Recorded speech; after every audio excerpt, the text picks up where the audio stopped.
We have a more constructive view of India. I mean, obviously the country has quite some issues. It's very complicated. It's also not very united. You know, you have to pass through every state. They have several different regulations and taxes and so forth. So these are known issues.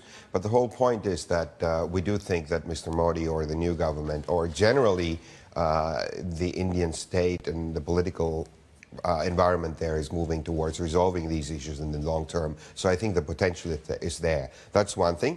The other thing is that it is a much more a consumer-driven economy. So in a sense, it's there where China would like to be in a few years, of course, on a much different level.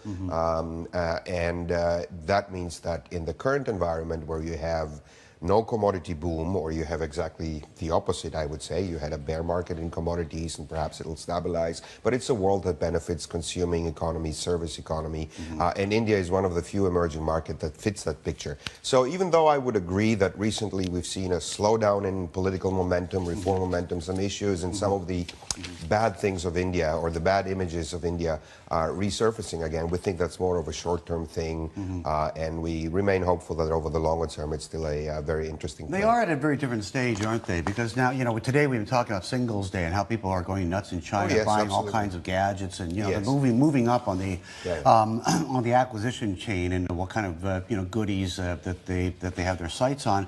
In India, one of the biggest news items in the consumer space this week has been noodles. Did you hear about that? You know, Maggi, the 2-minute Maggi noodles, which makes up like a third of Nestle's sales in India, are now back on the market after that, you know, that lead testing scare, which tells you that we're talking about staples in this market, which provide the bulk of consumption right now, right? Of course, it's a completely different market, but as I said, it's also. I mean, in a sense, it's you know, it has elements from what you normally see in the developed world, which is a services-led kind of post-industrial economy without them ever having been an industrial economy. So but it's certainly different. You just have to, you're looking at a different opportunity set, and of course the macro. There are phases where it benefits countries like India, and other phases where it benefits more countries like China, or let's say.